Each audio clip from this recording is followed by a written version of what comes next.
रज़ा है और आप देख रहे हैं पाकिस्तान टुडे। आज हम बात करेंगे कराची के हवाले से और मामला ये है कि बरतानवी मैगज़ीन द इकॉनमिस्ट के हवाले से एक आर्टिकल जो है वो शाया हुआ है जिसके अंदर मुख्तलिफ़ शहरों की दर्जाबंदी की है, जिसमें कराची को बदतरीन शहरों की फ़हरिस्त में जो है वो शामिल किया गया है।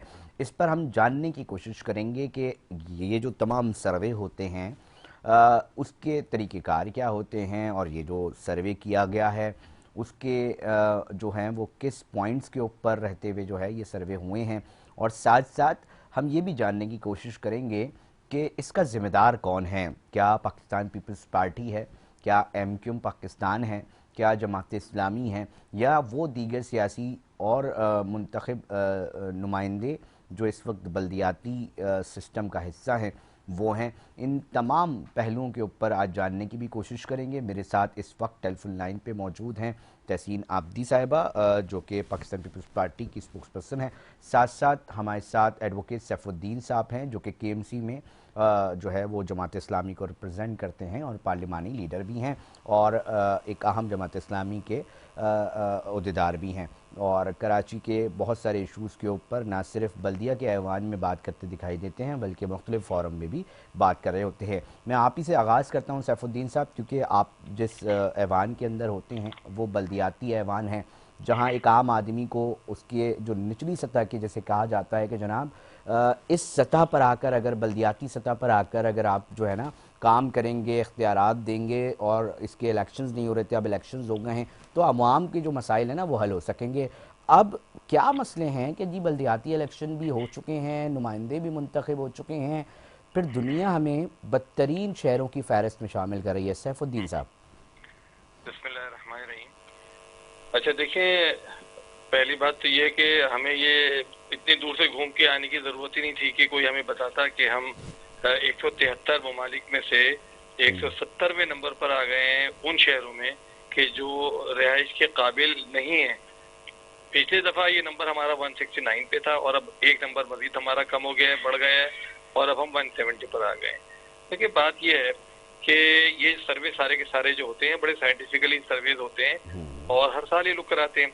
इसमें जो 5 बेसिक कंपोनेंट्स है ना जिसकी बुनियाद पर ये फैसला करते हैं, उसमें तालीम होती है, उसमें सेहत होती है, उसमें माहौलियात होती है, उसमें इंफ्रास्ट्रक्चर होता है, और उसमें इस्तेकाम, स्टेबिलिटी वगैरह होती है कि किसी शहर में कितनी स्टेबिलिटी है। आपको मैं बताऊं कि इस वक्त कराची को इस सर्वे के अंदर जो है यानी उन बदतरीन शहरों में करार दिया गया है कि जहां पर लोग जो हैं लोगों को जाने की ममानियत की गई है। अमेरिका ने दुनिया के अंदर जिन कुछ शहरों को में अपने शहरियों को मूव करने से मना किया हुआ है उनमें कराची शामिल है। तो ये कराची इस तरह इस हाल को नहीं पहुंचा। आज की अगर एक खबर जो अखबार में शाये हुई है, मैं उसका रेफरेंस आपको दूं तो उससे आपको अंदाजा हो जाएगा कि कराची का ये हाल क्यों है। कराची का ये हाल इसलिए है कि आज ट्रांसपेरेंसी इंटरनेशनल ने वजीर आला सिंध जनाब मुराद अली शाह साहब को एक खत लिखा है जिसमें उनसे कहा है कि NICVD national institute of cardiovascular disease का जो हमारा अस्पताल है जिसपे हमारे सिंध हुकूमत बड़ी नाजा है कि हम बड़ा अच्छा उसको कर रहे हैं, उसने मुतालबा किया उन्होंने कि 40 अरब रुपए की करप्शन हुई है और इस करप्शन की तहकीकात करवाई जाए। यानी अंदाजा कीजिए कि दिल के मरीजों का अस्पताल है और इस पर बिलावल भुट्टो साहब से लेकर नीचे सईद गनी साहब हों या कोई भी हो, सारे लोग बड़ा जब पर फुलाए फिर रहे होते हैं कि जी हमने इस अस्पताल को यहाँ पहुंचा दिया, वहां पहुंचा दिया। उस अस्पताल के मुतालिक जो है ट्रांसपेरेंसी इंटरनेशनल ने सवाल उठाया है। अब आप बाकी तो सर जिम्मेदार आप ये समझते हैं कि क्या पाकिस्तान पीपल्स पार्टी है इन तमाम जो कराची की बदतरीन शहरों के अंदर? पाकिस्तान पीपल्स पार्टी 16 साल से बिला शिरकती गैर मुसल्लत है शहर पर। इन 16 सालों में 1000 अरब रुपए जो NSC अवार्ड होता है उसमें और जो टैक्सेस को जमा करती है 1000 अरब रुपए इनको मिले हैं, और उस 1000 अरब रुपए से इन्होंने सिंध और बिलखसूस कराची को यहाँ पहुंचाया। एमक्यूएम तो देखिए पूरी तरह जिम्मेदार थी।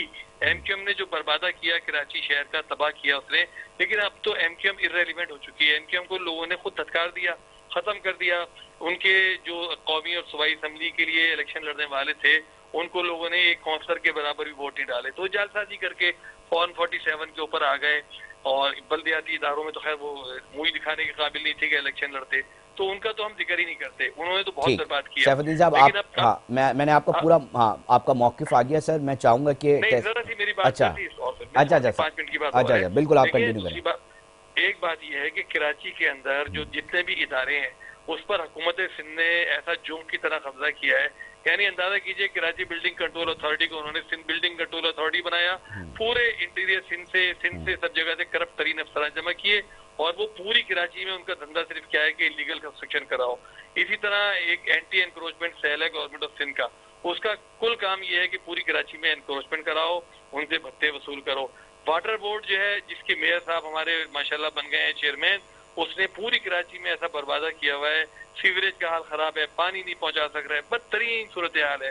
सिंध सॉलिड वेस्ट मैनेजमेंट, जो माशाल्लाह पहले जो निज़ाम टाउन और यूसीज के पास होता था, उसको गवर्नमेंट ऑफ सिंध ने अपने हाथ में लिया, Sindh solid waste management board बनाया। ये बोर्ड जो है अब ठेकेदारी पर लोगों को ये काम करवाता है, और ये सफाई सुथराई का आप हाल देख लीजिए, बकरीद पे क्या हाल था। इस वक्त पूरी कराची में निकल जाइए, ये कहते हैं ना कि जी हमारा मवाजना ना करें, आप जाए ना, मैं भी लाहौर में गया हुआ था, जमात इस्लामी की मरकजी शूरा का इजलास था, आप यकीन माने, हालांकि हम मुस्लिम लीग नून के भी खिलाफ हैं, लेकिन लाहौर से जब कराची आते हैं ना, यकीन माने इतना दिल दुखता है, इतना दिल दुखता है कि यार हमारा इतना बड़ा शहर, पूरी दुनिया का तीसरा बड़ा शहर, पाकिस्तान का सबसे बड़ा शहर, सबसे ज्यादा टैक्स देने वाला शहर, इसको किस तरह ये जोके मुसल्लत हो गई हैं, लूट रहे हैं, बर्बाद कर रहे हैं। इन्होंने जमात इस्लामी का मेयर छीना, 5 कराची के टाउन छीने, चलो सब छीन लिया, काम तो करते ना, काम ठीक भी है नहीं कर रहे हैं। सैफुद्दीन साहब, आपका मौक़िफ़ आ गया कि काम नहीं करते, और सारी इस बिगाड़ की जिम्मेदार पाकिस्तान पीपल्स पार्टी है। सैयदा तहसीन आबदी साहिबा, आप तर्जुमानी कर रही हैं। मैं चाहूँगा कि सैफुद्दीन साहब के इतने इंतहाई संगीन नौइयत के जो, मैं तो इल्ज़ाम ही कहता हूँ, आप इसको ज़रा बताइए ना कि क्यों पाकिस्तान पीपल्स पार्टी जो है इस शहर का ये हाल करने पर जो है वो गामजन है। अली, जैसे मैंने भाई की बात बहुत तहम्मुल से सुनी, जिसमें से हकीकत तो कुछ थी नहीं, इनकी अपने पर्सनल ग्रजेस नजर आ रहे थे, और वो ग्रजेस भी मुझे पीपल्स पार्टी के अगेंस्ट नजर नहीं आए, मुझे कराची की आवाम के नजर आए कि जिन्होंने इनको हमेशा धुतकारा।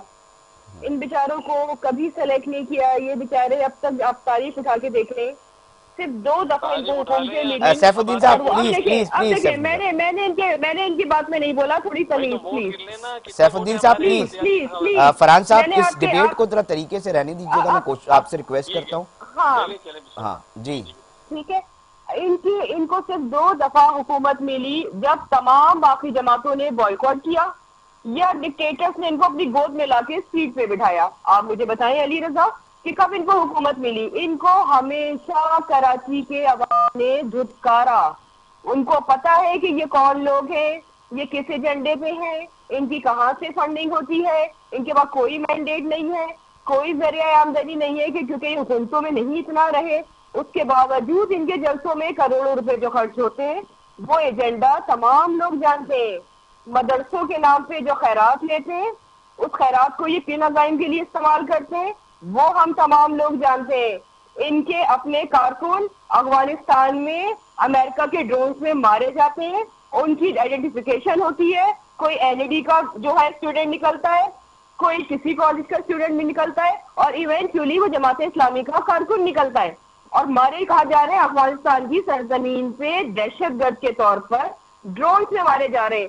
तो मुझे लगता है कि ये जिस गैर मुल्की एजेंडे पे काम कर रहे हैं, इनको इस शहर की क्या परवाह होगी, इनको क्या इस शहर का दर्द है? इख्तियार चले आपको मिल गया, पार्टी पीपल्स पार्टी को मिल गया, शहर इनको सेलेक्ट करता। ये शहर बहुत बड़े दिल का है, यहाँ के अवाम बहुत बड़े दिल के, उन्होंने बहुत लोगों को मौका दिया, लेकिन इनको हमेशा धुतकारा, और ये ऑन रिकॉर्ड है, ये कोई मैं अपनी तरफ से मफरूजा नहीं कह रही साहिबा, हूँ। इस मौकिफ को एक मिनट के लिए हम ये मान लेते हैं कि ठीक है, उन्होंने स्टेक होल्डर्स नहीं बने, अब आप लोग स्टेक होल्डर्स हैं। उनका मौकिफ ये है कि जनाब आप लोग 16 साल से मौजूद हैं, मगर सूरत हाल सबके सामने है। इस पर आप क्या कहना चाहेंगे? और मैं साथ साथ ये भी जानना चाहूंगा कि द इकोनॉमिस्ट के नाम से जो मैगजीन है, उसमें जो रिपोर्ट छाई हुई है, इसको कैसा देखती हैं? क्या वो भी गलत कह रहे हैं, वो भी जानिबदारी दिखा रहे हैं, उनका भी मौकिफ गलत है? जी, मैं आपको जवाब देती हूँ। आप अगर ये तमाम सर्वे, चाहे इकोनॉमिस्ट हो, चाहे ट्रांसपेरेंसी इंटरनेशनल हो, ये डिफरेंट जितने भी इंटरनेशनल सर्वेज हैं, इट्स बीन लॉन्ग कि इनकी जब रिपोर्ट्स आती है, आपको पीटीआई के दौर में भी याद होगा कि जिस तरह इनके सर्वेज आ रहे थे, जब ये सर्वे होते हैं तो इसमें टारगेट ऑडियंस क्या होनी चाहिए? पब्लिक होनी चाहिए, वहाँ के शहरी होने चाहिए, वहाँ के स्टेक होल्डर्स होने चाहिए। इन सर्वे, ये जो सर्वे बेस करते हैं, इनको प्राइवेट कंपनीज जो है वो रन करती हैं। चंद लोग कमरे में बैठ के पूरे पूरे मुल्कों के, शहरों के डिसीजन लेते हैं अपनी अपनी अंडरस्टैंडिंग के बेस पर। तो आप मुझे बताइए इसकी क्रेडिबिलिटी कहाँ मैटर करती है? हम और आप जैसे पढ़े लिखे लोग इनकी क्रेडिबिलिटी पे हमेशा क्वेश्चन करते हैं कि भाई आपने अली आपसे कभी कोई सर्वे हुआ ऐसा? मुझसे कभी नहीं हुआ। मैं इस शहर की बेटी हूँ, मैं यहाँ की सड़कों पे घूमती हूँ, मैं रोड पे निकलती हूँ, मैं लोगों से मिलती हूँ, मुझसे आज तक कोई इस तरह का सर्वे नहीं हुआ। अगर कराची के अगर अगर अगर ये सर्वे आप चाहे 1% भी हकीकत मान लें, तो कराची शहर में पूरे मुल्क से लोग क्यों आते हैं? सारा ट्रैफिक का फ्लो, चाहे वो इलाज कराने हो, चाहे वो तालीम हासिल करना हो, चाहे वो बेहतर रोजगार हो, वो यही आते हैं। कराची में आपको KPK से ज्यादा पख्तून या आधे से ज्यादा पख्तून कराची में मिलेगा, गिलगिटी कराची में मिलेगा, हजारवाल कराची में मिलेगा। तो यकीनन यहाँ पे अपॉर्चुनिटीज है। मतलब आप कह रही हैं कि तालीम सबसे बेहतरीन तो इसी शहर के अंदर है तहसीन आबदी साहिबा, सेहत की तमाम सहूलियत सबसे बेहतरीन इस शहर के अंदर है, जिस तरह बताया जा रहा है कि सियासी इस्तेहकाम जो है वो यहाँ पर है, इंफ्रास्ट्रक्चर बेहतरीन है कराची के अंदर, आप ये कह रही हैं?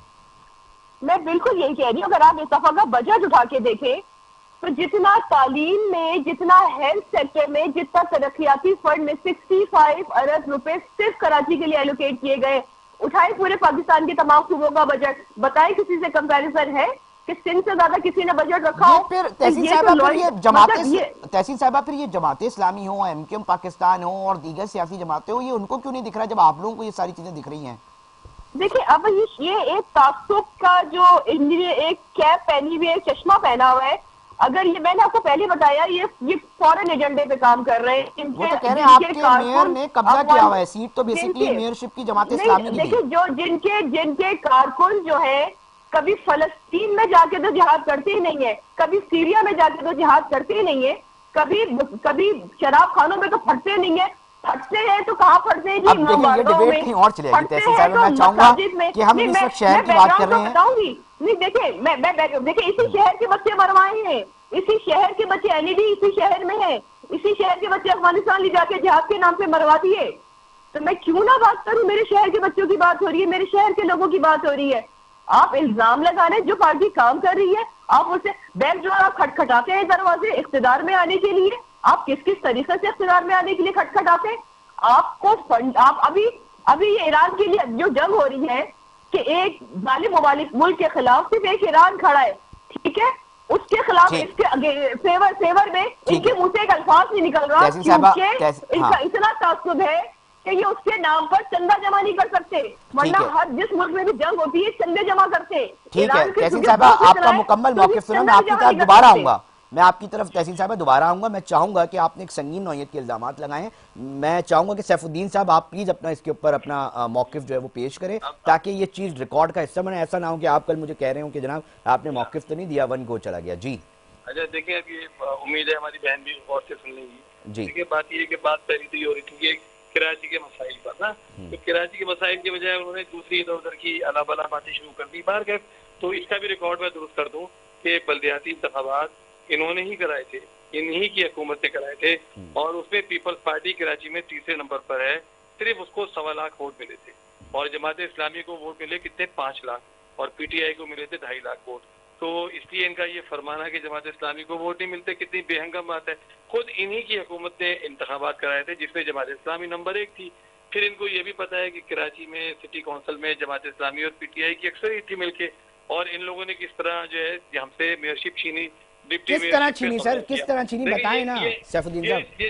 सुन लें, ये बातें सारी रिकॉर्ड के ऊपर है ना। हाँ। फिर ये भी इनको पता है कि किस तरीके से 447 पे इनके लोग जो है मुंतखब होकर जो है इस वक्त कराची में घूम फिर रहे हैं। बहरहाल ये बातें अपनी जगह है। बात असल में ये है कि देखिए मैं यही तो कह रहा हूँ, बजट बजट बजट लगा रखा है। अरे भाई बजट खर्च तो करो, टैक्स वसूल करते हो तो टैक्स लगाओ तो सही।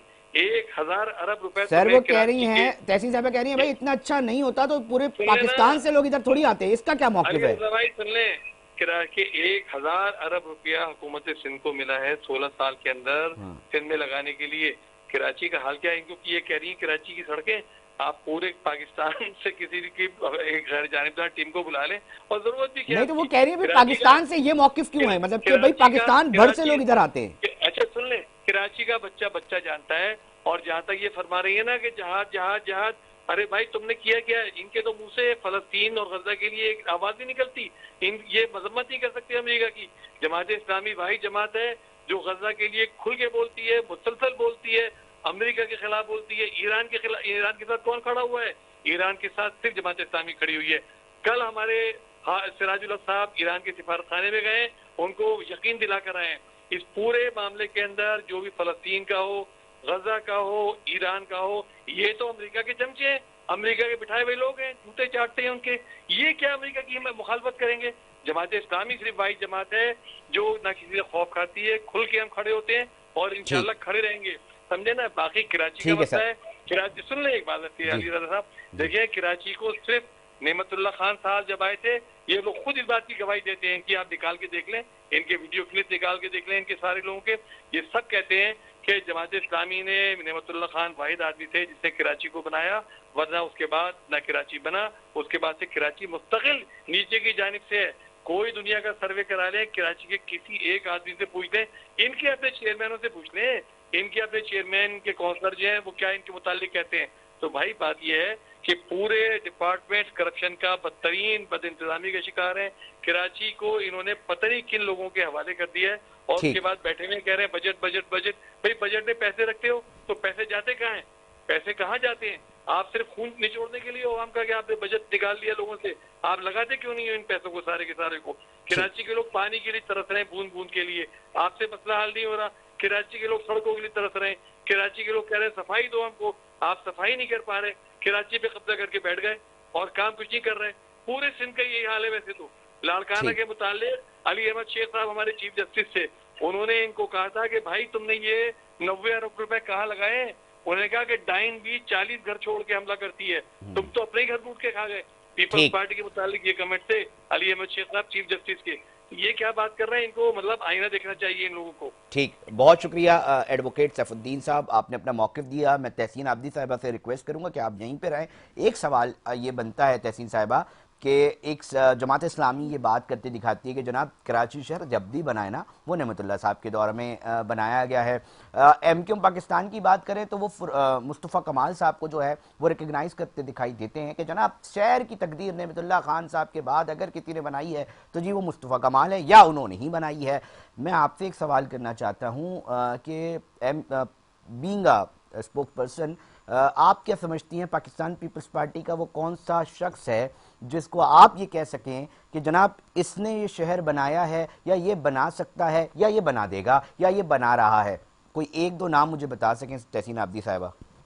देखिए हमारी यहाँ शख्सियत परस्ती तो है ही नहीं, हम बड़े डेमोक्रेटिक लोग हैं, हम किसी एक शख्स की परस्तिश करने वाले लोग नहीं है जैसे दूसरी पार्टीज में होता है। जैसे भी मेरे भाई जी बात करके गए, हमारे यहाँ तमाम लोग जो है, जितने मिनिस्टर्स जो काम कर रहे होते हैं, जितने ओहदेदार काम कर रहे होते हैं, वो सब अकाउंटेबल होते हैं। उनकी सारी परफॉर्मेंस की हमारे जो चेयरमैन है बिलावल भुट्टो जरदारी साहब, वो 3 मंथ्स में या 6 मंथ्स में तमाम लोगों की जिस डिपार्टमेंट का मिनिस्टर है उसकी अकाउंटेबिलिटी, उसके परफॉर्मेंस, उसका पूरा चार्ट लिया जाता है।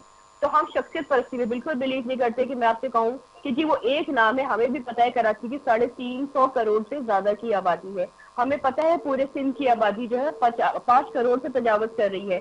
तो हमें तमाम चीजें हमारे सामने, हम कहें कि जी एक शख्स, और ये जो एक शख्स से बना के पेश कर रहे हैं, ये सिर्फ और सिर्फ झूठे प्रोपेगेंडा है। आप बता दें नेमतुल्लाह साहब ने कौन सा बड़ा मास्टर प्लान दिया है, कौन सा वाटर मैनेजमेंट पे काम किया है? कोई एक मुझे प्लान बता दें कि जी यहाँ पे नेमतुल्लाह साहब ने काम किया। मेरे भाई इतनी गलत बयानी करके गए, आपको खुद पता है अली रजा, जब नेमतुल्लाह साहब आए थे तो तब बाकी तमाम जो लीडिंग पार्टी थी उन्होंने बॉयकॉट किया था। बिल्कुल ऐसे ही था। तो कोई और था ही नहीं मुकाबले में, इसलिए बिठाया मगर वो काम को रिकॉग्नाइज करा तो कहते हैं जनाब कराची बनाया हम लोगों ने। अब MQ पाकिस्तान भी हमें ज्वाइन कर चुके हैं, मैं उनसे कहेंगे मुस्तफा कमाल ने बनाया था भाई कराची। बनाना क्या होता है? बनाना इंफ्रास्ट्रक्चर बेहतर किया, फ्लाईओवर्स बनाए, दीगर शहर की शक्ल निकाली। लॉन्ग टर्म प्लानिंग में काम हो। क्या बनाना ये होता है कि आज बनाया अपनी गवर्नमेंट में, दूसरी गवर्नमेंट का टेन्योर आया और वो बिल्कुल खराब हो गया? क्या अच्छा, मैं ये कह रहा हूँ कि पाकिस्तान पीपल्स पार्टी 16 साल से बकौल आपके मुखालिफिन ये बात करें आप क्या समझती तहसीन साहबा, नहीं काम होना चाहिए, नहीं होना चाहिए, उतना होना चाहिए या नहीं हुआ? मतलब अगर मैं एक सवाल ये भी होता है ना कि जनाब चले छोड़ दीजिए, पूरे सिंध में एक मॉडल यूसी बता दे सिंध हुकूमत जो उसने बनाई हो, तो अब जब ये सवाल आते हैं तो उस पर क्या जवाब देंगी तहसीन साहबा? देखिए अली, हम यूसी तो एक बहुत छोटे लेवल पे चीजें आ बहुत, जाती हाँ, है ना। ठीक। एनआईसी विधि की जो हम एग्जाम्पल कोड करते हैं वो इंटरनेशनल लेवल का हॉस्पिटल है। आप इस बात से डिनाई नहीं कर सकते कि लोग जो है इंटरनेशनली यहाँ पे ट्रीटमेंट करवाने आते हैं। हार्ट ठीक, का जो लाखों करोड़ों के इलाज होते हैं, साइबर नाइफ है, लिवर मतलब ट्रांसप्लांट बेहतरीन है, काम ये जो कर रही है सिंध बहुत हुकूमत महंगे। तहसीन साहबा। देखिए, मैं आई एम नॉट सेइंग कि बहुत 100% बहुत परफॉर्मेंस अच्छा है, नहीं मैं हो रहा। कभी झूठ अपनी बात नहीं करती, ठीक है।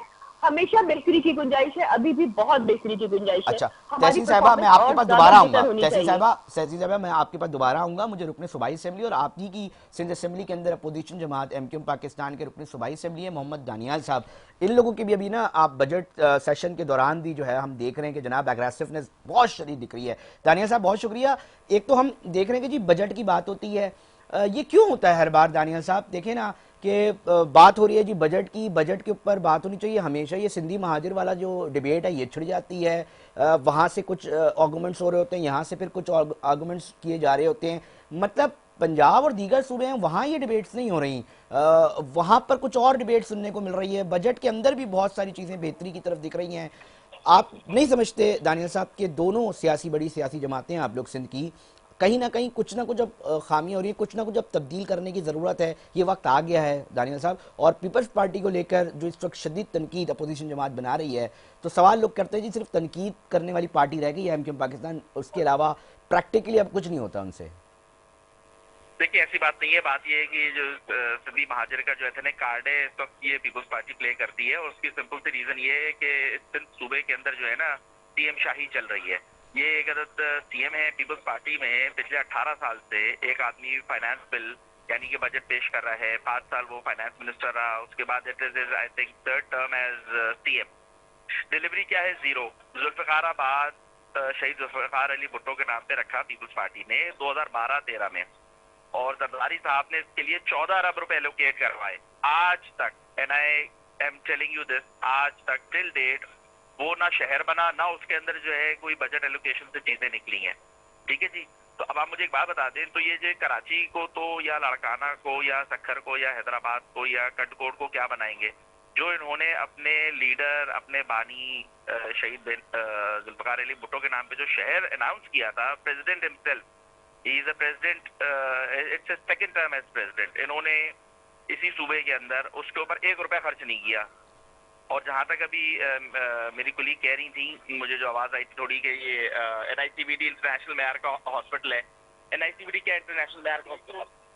बात ये है कि अगर इंटरनेशनल मेयर का हॉस्पिटल होता तो जरदारी साहब नवाब शाह से उड़ के दुबई नहीं जाते। सिंपल सी बात है, नवाब शाह में इलाज करा लेते। तो बड़ी सिंपल सी बातें। वो कह रहे हैं जी गुलिस्तान जौहर का फ्लाईओवर भी बना दिया, शारा भुट्टो भी बना दी, ये फ्लाईओवर्स का जाल भी हम बिछा रहे हैं, पानी के लिए एक और नई कनाल भी लेकर आ रहे हैं 100 MGD। ये काम नहीं है, क्यों नहीं दिख रहे अपोजिशन को दानियाल साहब? उसकी देखिए रीजन है ना कि अभी इनके अगर आप पीएसडीपी के अंदर और देखेंगे कराची तो बदतरीन शहरों की फहरिस्त पे शामिल हो गया है। हम जिम्मेदार ढूंढना चाह रहे हैं दानियाल साहब, जिम्मेदार कौन है? कराची जो बदतरीन शहरों की लिस्ट में शामिल हुआ है उसकी सिर्फ और सिर्फ जिम्मेदार पीपल्स पार्टी है। ये बिला शिरकत गैर 18 साल से सूबे पे हुकूमत कर रहे हैं। प्रेसिडेंट इस वक्त इनका है, सेनेट का चेयरमैन इनका है, डिफेक्टो प्राइम मिनिस्टर आपका फॉरेन मिनिस्टर बिलावल भुट्टो जरदारी साहब बने हुए हैं। वो पूरी दुनिया में पाकिस्तान का केस प्रेजेंट तो कर रहे हैं, लेकिन वो मेरे ख्याल से लाड़काना को, कराची को, कनकोट को, सक्खर को भूल गए। This is the reality. और बात यही है कि ये एक जमूत तारी है पीपल्स पार्टी में, कहने को प्रोग्रेसिव पार्टी है, लेकिन 18 साल से एक ही सीएम चल रहा है जिसकी डिलीवरी जीरो है। जिसकी शिकायतें लगती हैं तो उसके बाद इनको बुलाया जाता है ताजरों को कराची को, और कहा जाता है जी मेरी शिकायत क्यों लगाई। तो रियलिटी है। दानियल साहब आप नहीं समझ रहे कि मतलब कहीं ना कहीं एमक्यूएम ने भी बल्दियाती हुकूमतों को चलाया है, एक बहुत पावर कॉरिडोर्स में रहने वाली सियासी जमात ये रही है, कहीं ना कहीं आपको नहीं लग रहा कि कहीं गलतियां हुई हैं एमक्यूएम से भी कि शहर का ये हाल है, कहीं मुकदमा उस तरह नहीं लड़ा गया, वो चीज़ें छोड़ दी गई जो करने वाली थी और वो कर ली गई जो नहीं करने वाली थी, या वो इतनी इंपॉर्टेंट नहीं थी? नहीं लगता कि कहीं ना कहीं एमक्यूएम पाकिस्तान से भी गलतियाँ हुई हैं कि शहर की अब सूरत हाल ये है, इतना ताकतवर कराची का शहर का जो सिस्टम है वो तो ज़्यादातर एमक्यूएम के पास ही रहा है? नहीं देखिए, एक बात हमें रियलिटी फेस करनी चाहिए कि एमक्यूएम ने जब निजामत मुस्तफा कमाल भाई के पास थी तो कराची के अंदर हर आदमी ने देखा डिलीवरी हुई, लोगों को सिग्नल फ्री कॉरिडोर मिले, आपको K3 का मंसूबा मिला, K4 हमने कंसीव किया, इसके अलावा आपके जो भी अंडरपासेज हैं, बाईपासेज हैं, लियारी एक्सप्रेस वे हमने जहां तक छोड़ा अल्हम्दुलिल्लाह पीपल्स पार्टी अब तक बना नहीं सकी ना, 12-13 के बाद तब तक पीपल्स पार्टी उसको कंप्लीट ही नहीं कर पाई, उनकी ये इन्विजन ही नहीं करते। बात ये है कि मैं आपको एक सिंपल सी मिसाल दे देता हूँ कि हाँ एमक्यूएम से गलतियां हुई हैं, हर आदमी से होती हैं, हम इंसान हैं, लेकिन इन्होंने लड़काना नहीं मतलब बनाया ना बदतरीन कि शहरों में एक शानदार एमक्यूएम का शहर। भी एक किरदार है, आप तस्लीम कर रहे हैं कि जनाब हमसे भी गलतियां हुई हैं तो ये शहर यहाँ तक पहुंचा नहीं है। देखिए, ये रेटिंग जो आई है ना, ये रेटिंग आई है आज, मतलब आज से मुराद ये कि जून के महीने में। तो अब आप अगर 50 साल पहले फिर आप कहते हैं कि जी वो अच्छा। किसकी थी, अगर आप थोड़ा सा चले जाए शुरू में तो आप बोले यार कायदे आजम यहाँ पैदा हुए थे, कायदे आजम की गलती है, ये तो बात गलत है ना। ठीक है, मतलब गलती हमारी ये थोड़ी ना है कि अगर हम इस शहर की पार्टी है, बात ये है कि शहर के साथ क्या, सूबे के साथ क्या सलूक हो रहा है। सवाल ये बनता है 95% जो आपका रेवेन्यू जनरेट करता है सूबे का, वो ये सूबा ये शहर करता है। This is the reality that we should face. ठीक है, बहुत शुक्रिया दानियाल साहब, आपने Thank अपना you. एक पॉइंट ऑफ व्यू दिया इस मौजू के ऊपर। तहसीन साहब मैं चाहूंगा कि आप कंक्लूड कर दें इस टॉपिक पे कि आप दानियाल साहब जो हैं रुकन सूबाई असेंबली हैं, उन्होंने भी बता दिया कि जनाब पीपल्स पार्टी क्यों नहीं कर रही, मतलब सारा कसूर पीपल्स पार्टी का है। अली रफ़ा देखिए, ये मुझे लगता है एक पिजन की तरह ना आंखें बंद करके बैठे हुए हैं और समझ रहे हैं कि जी all good, nobody knows about their past, कि ये जो 35 साल तक ये इख्तिदार में रहे, 35 साल में जो 17 साल हमारे गिनवा रहे, 17 साल में हमारे साथ जो कितनी दफा इख्तिदार में रहे, इन्होंने मिनिस्ट्रीज भी ली, बड़ी इंजॉय की मिनिस्ट्री। तो ये 35 साल का जो बिगाड़ ये करके गए, इनके जमाने में लोकल गवर्नमेंट का जो हाल था कि नौकरियां बेची जाती थी और अगर अपने आमदन थे तो अपने कारकुनों को फ्री में दे देते। पीपल्स पार्टी थी जिसने अक्रॉस द बोर्ड तमाम लोगों को नौकरियां दी। इस अच्छा, शहर कंक्लूड में कर जो दें है तहसीन साहब, एक बस दिन चंद में सेकंड मेरी रह गए मेरे पास। अली मैं कंप्लीट करी, मैं हाँ। थोड़ा सा मुझे कहने दें। हाँ। इस शहर में एक दिन में 100 लाशें गिरते थे, एक कॉल पे हड़ताल होती थी, एक कॉल पे भत्ते की पर्ची के लिए 250 लोग जिंदा जला दिए जाते थे। ये वो कराची नहीं है, इनको अमन वाला कराची नहीं चाहिए, इनको भाइयों से लड़वाने वाला कराची चाहिए, इनको एक दूसरों के गले काटने वाला कराची चाहिए। तो इनको डाइजेस्ट ही नहीं हो रहा है कि सिंध गवर्नमेंट ने जो कराची को एक अमन का शहर बना दिया है। तो इस सर्विस की रियलिटी मैं आपको बता चुकी हूँ। सिंध गवर्नमेंट जो काम करी, अली रजा अब मैं कंक्लूड कर रही हूँ, आपने कहा आप बजट उठा के देख लें कि 65 अरब रुपए की स्कीम सिर्फ कराची के तरक्याती बजट के लिए रखी गई है। 5.25 की जो वो चीजें वो हेल्थ के लिए, हर पिछले साल से तमाम चीजों में 10% 50% बजट बढ़ाया गया है ताकि बेहतर डिलीवरी हम कर सके, अपने लोगों को बेहतर तरीके से सर्व कर सके। अब तरकीब बनाए तरकीब, अगर आपको लगता है किसी भी अपोजिशन, हमारे स्टेक पार्टीज को अपोजिशन कि कहीं मिस्टेक है तो वो आके आइडेंटिफाई करें, लेकिन वो कंस्ट्रक्टिव वे में करें। तरकीब बनाए तरकीब से मसले हल नहीं होंगे, मसले जब भी हल होंगे जब साथ बैठेंगे और इसको रिजॉल्व करने की कोशिश करेंगे। बहुत शुक्रिया तहसीन आबदी साहबा, तर्जुमानी कर रही थी सिंध हुकूमत की। रुकन सूबाई असेंबली एमक्यूएम पाकिस्तान थे मोहम्मद दानियाल साहब का भी आपने मौक़िफ़ सुना और जमात इस्लामी ने भी अपना दो टोक मौक़िफ़ रखा। नाज़रीन, वक्त हुआ एक ब्रेक का, मगर साथ जुड़े रहिएगा, हम माहिर कानून हैं, उनसे बात करेंगे कि आखिर क्या मामला है कि शहर के अंदर बहुत सारे केसेस रजिस्टर्ड होते हैं मगर उसका जो नतीजा है वो बेनतीजा निकलते हैं।